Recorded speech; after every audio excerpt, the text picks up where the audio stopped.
Teenage Mutant Ninja Turtles Out of the Shadow is directed by Dave Green and stars Will Arnett and Megan Fox. And is the sequel to the 2014 Michael Bay produced film Teenage Mutant Ninja Turtles. And I'm going to be really honest with you guys. I hated the first Teenage Mutant Ninja Turtles. I thought it was a lot like the movie 2012. It was a movie that was supposed to be meta-serious, but then it was like, if we don't hit the audience that, the PG-13 audiences, we need to go towards the PG audiences and throw in some awful humor. 2012 did that, and so did 2014's Teenage Mutant Ninja Turtles. So, when my friend asked me to go see Me Before You, and she ditched me, I decided to get one of my better friends and go see Teenage Mutant Ninja Turtles 2 Out of the Shadows. So I did. It was a somewhat packed theater, but okay, I'm gonna be honest. There were these people behind us that just would not stop talking. They were... doesn't matter, but they were annoying. But Teenage Mutant Ninja Turtles, if you haven't seen, like the old cartoons or like the 2012 animation, there's been a lot of Teenage Mutant Ninja Turtles. And if you didn't know, they're pretty stupid. I mean, they're turtles that are ninjas that live in the sewers.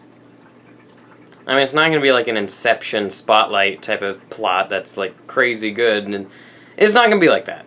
Pretty much some of the worst movies you'd ever want to watch, but they're entertaining. People who have grown up with Teenage Mutant Ninja Turtles will understand that they're just mindless fun.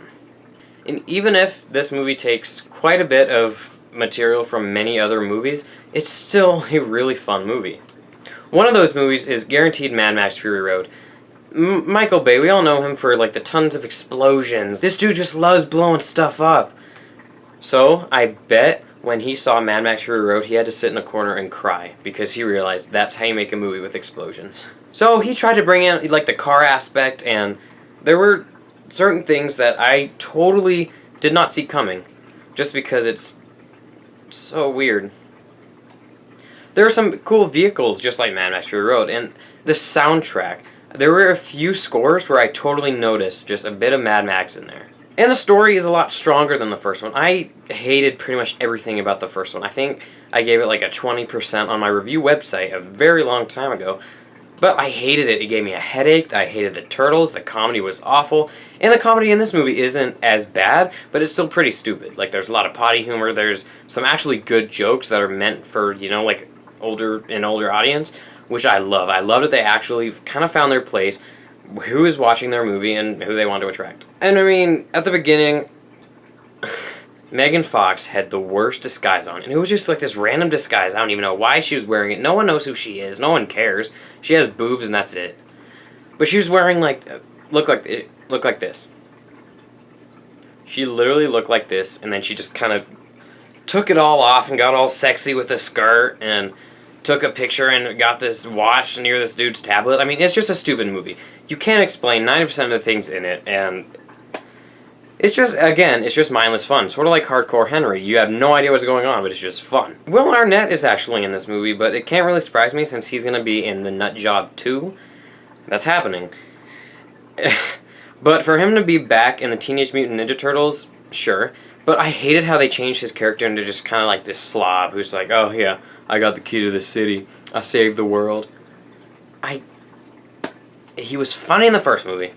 I spent the extra few dollars to see this in 3D, and that was probably the best part of the movie. There's a lot of, like this type of stuff and that. I mean, there's just all kinds of just 3D fun.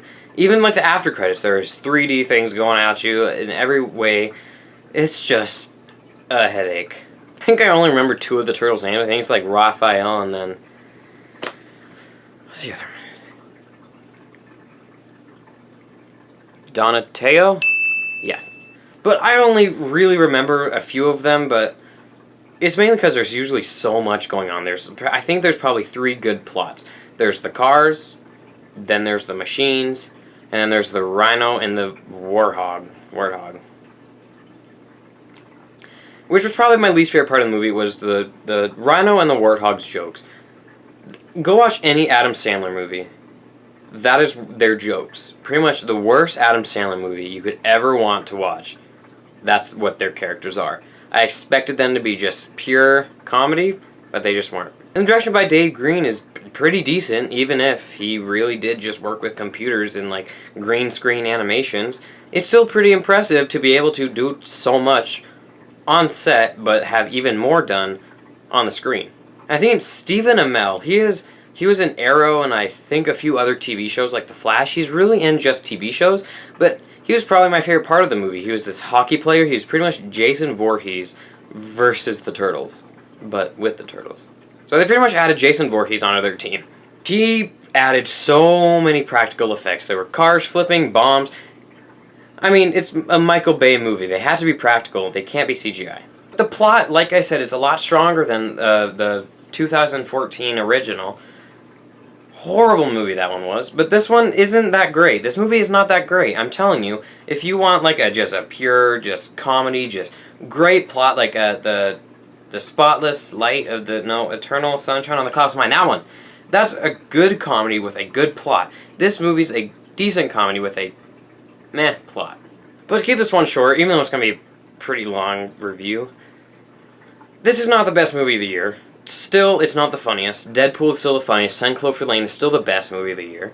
Most people will disagree with that, but anyways, not the point. Irrelevant. Teenage Mutant Ninja Turtles Out of the Shadows is a huge step up from its predecessor, but it just isn't as fun as a lot of the old comics were, because if you just watch the show or read some of the comics that fans have made, they're so funny and they're just really interesting, but all this movie is just kind of mindless action and just horrible jokes. But there's only so much Megan Fox can do, because she's just an Oscar-worthy actress. I love her. So I'm going to give Teenage Mutant Ninja Turtles Teenage Mutant Ninja Turtles Out of the Shadows a C.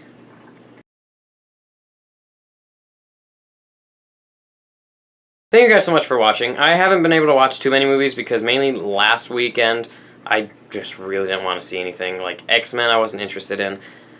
Alice Through the Looking Glass. There are just some weeks where I really just don't want to see a movie, but I will hopefully be seeing The Conjuring 2, or maybe Now You See Me 2. I'm not too interested in that one, but The Conjuring 2 I'm really excited about, so please look out for that review. And who knows, maybe I'll see Me Before You. Maybe I'll see Me Before You, or whatever movie's coming out. But just thank you guys for watching, and